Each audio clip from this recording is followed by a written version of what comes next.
Des jours passèrent et aucun ne s'écoulait sans que Marie, en secret, ne pensât à ce que l'ange lui avait annoncé.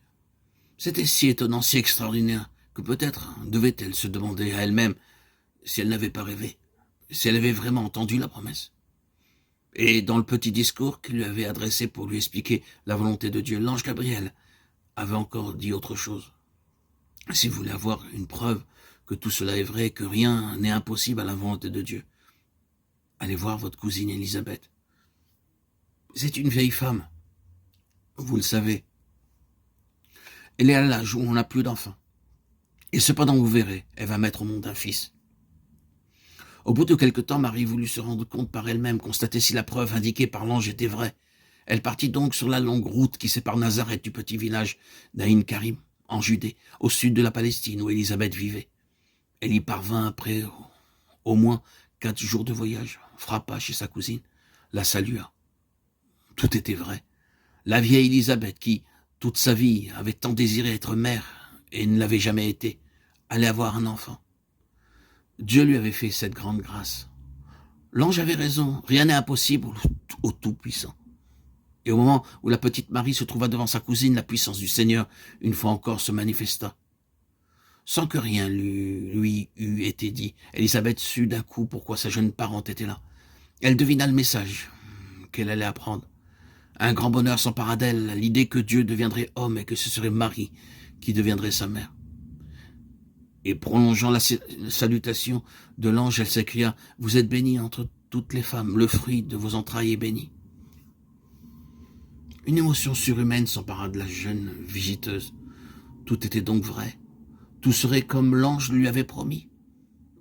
Non seulement Élisabeth attendait un enfant comme il avait été annoncé, mais dans cette nouvelle révélation, elle lui disait les mêmes choses que l'ange Gabriel avait annoncées. Alors, elle ne peut plus garder pour elle l'émotion qui l'emplissait toute. Un chant partait de ses lèvres, une admirable prière. Elle glorifie le Seigneur, mon âme, et mon esprit tressaille de joie en Dieu, mon Sauveur, parce qu'il a jeté les yeux sur la plus humble de ses servantes. Ah, comme je suis contente, moi que les hommes nommeront bienheureuse. Car c'est par moi que le Tout-Puissant va faire de grandes choses.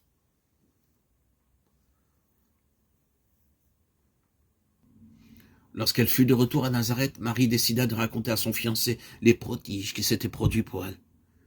Car elle était déjà fiancée. En Orient, c'est l'habitude de marier les jeunes filles dès qu'elles ont 14 ou 15 ans. Son fiancé s'appelait Joseph, d'un nom très répandu. Aussi, dans son peuple, et qui venait de ce grand héros d'Israël dont il est mentionné l'histoire sainte, la vie et les aventures en Égypte, Joseph, le fiancé de Marie, était un homme juste et bon, très sérieux et très fidèle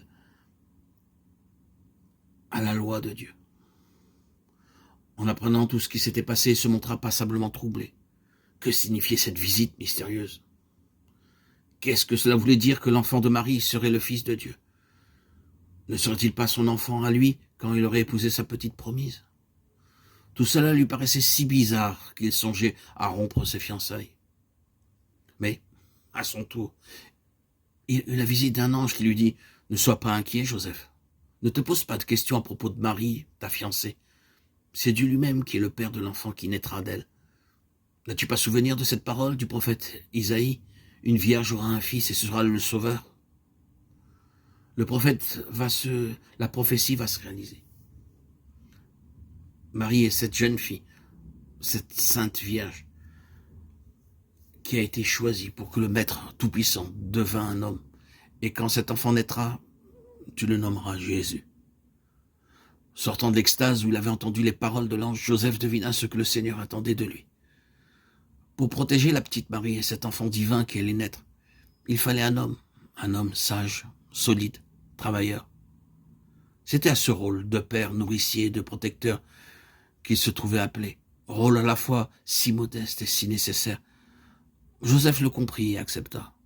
Et sans doute, dans le secret de son âme, dut-il dire à peu près les mêmes mots que Marie avait répondu à l'ange. Qu'il en advienne de moi, selon votre parole.